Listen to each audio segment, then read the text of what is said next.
Assalamualaikum, nama saya Ismail Setia Bintang. Saya dari kelas 6 I Manajemen Pagi. Saya akan mempresentasikan ujian tengah semester Manajemen Pengadaan. Nomor 1, jelaskan definisi dan apa saja dan pokok pembahasan pada pengadaan SDM. Mengapa masalah pengadaan karyawan merupakan hal sulit dan rumit? Jawabannya, manajemen sumber daya manusia merupakan suatu upaya yang dilakukan oleh perusahaan untuk mengatur sumber daya manusianya. Sumber daya ini dikerahkan untuk mencapai tujuan perusahaan yang telah ditetapkan.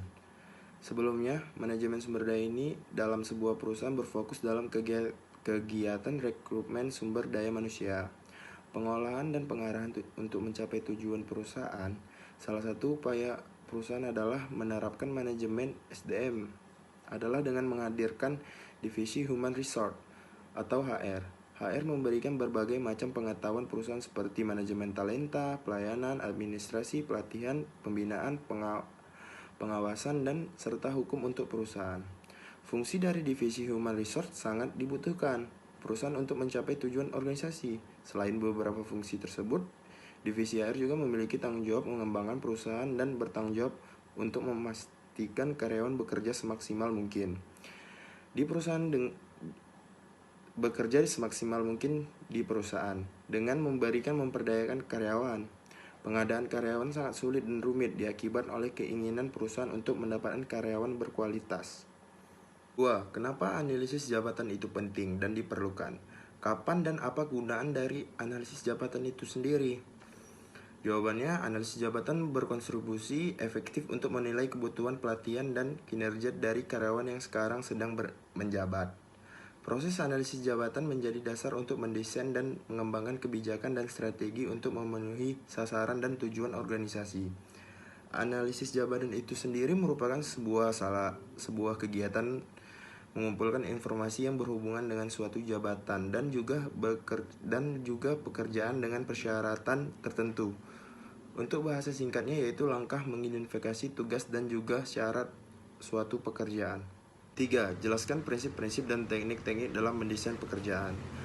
Guna menghasilkan job design yang baik, ada 10 prinsip yang harus dipenuhi, yaitu semua pekerjaan secara jelas mendefinisikan aktivitas tanggung jawab dan tanggung jawab yang terkait dengan kontribusinya terhadap pencapaian objektif. Keseluruhan teralokasi secara tepat dalam organisasi memungkinkan pengembalian keputusan oleh staf atau karyawan dalam penyelesaian tidak adanya kompleksitas yang tidak perlu atau tugas yang tidak memberikan kontribusi terhadap pencapaian objektif perusahaan. Mengoptimalkan penggunaan teknologi yang ada, beban pekerjaannya dapat diselesaikan pada jam kerja normal. Terintegrasi secara fisik dan sosial dengan pekerjaan dan staf lainnya, bebas dari diskriminasi maupun asumsi stereotip lainnya, aman atau safe secara fisik dan psikologis. Meningkatkan job stratification guna menghasilkan job design yang baik, ada 10 prinsip yang harus dipenuhi, yaitu semua pekerjaan secara jelas mendefinisikan aktivitas tanggung jawab dan tanggung jawab yang terkait dengan kontribusinya terhadap pencapaian objektif keseluruhan. Teralokasi secara tepat dalam organisasi memungkinkan pengambilan keputusan oleh staf atau karyawan dalam penyelesaian. Tidak adanya kompleksitas yang tidak perlu atau tugas yang tidak memberikan kontribusi terhadap pencapaian objektif perusahaan. Mengoptimalkan penggunaan teknologi yang ada. Beban pekerjaan dapat diselesaikan pada jam kerja normal. Integritas secara fisik dan sosial dengan pekerjaan dan staf lainnya. Bebas dari diskriminasi maupun asumsi stereotip lainnya. Aman atau safe secara fisik dan fisiologis. Meningkatkan job specification. 4. Jelaskan manfaat apa saja yang akan didapatkan perusahaan jika mempunyai perencanaan SDM yang baik. Manfaat perencanaan SDM. Perencanaan SDM adalah suatu proses yang dimulai dari pengumpulan informasi yang membantu para manajer membuat keputusan-keputusan yang baik. 1. Membuat kinerja perusahaan efektif dan efisien. Perencanaan SDM yang tepat sasaran akan membuat perusahaan lebih efektif dan efisien. 2. Menimbulkan sikap positif karyawan. Perencanaan SDM yang baik akan menimbulkan sikap positif dalam diri karyawan. 3. Meningkatkan kompetensi karyawan. SDM yang kompeten akan didapatkan dengan perencanaan yang terarah. Hanya karyawan yang dengan kinerja bagus yang akan terus mendorong kemajuan perusahaan. 4. Membuat posisi perusahaan di tengah persaingan. Banyak perusahaan berlomba-lomba untuk menjadi yang paling unggul.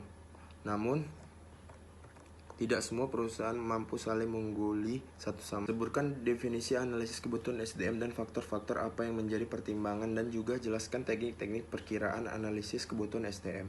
Analisis kebutuhan tenaga kerja adalah melakukan analisis terhadap kemampuan tenaga kerja yang sekarang ini untuk memenuhi kebutuhan karyawan.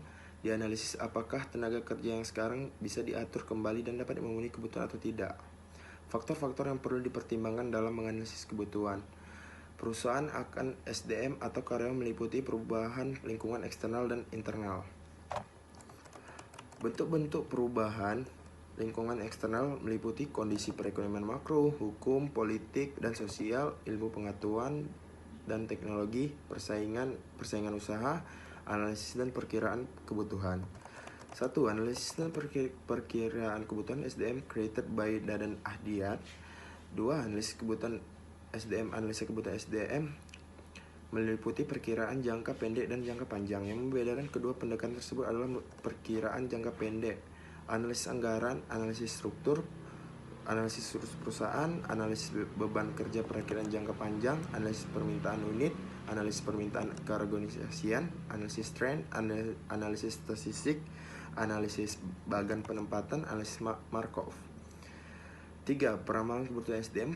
Kebutuhan atau permintaan SDM di masa yang akan datang merupakan titik utama kegiatan perencanaan SDM. Hampir semua organisasi harus membuat prediksi atau perkiraan kebutuhan SDM-nya di masa datang.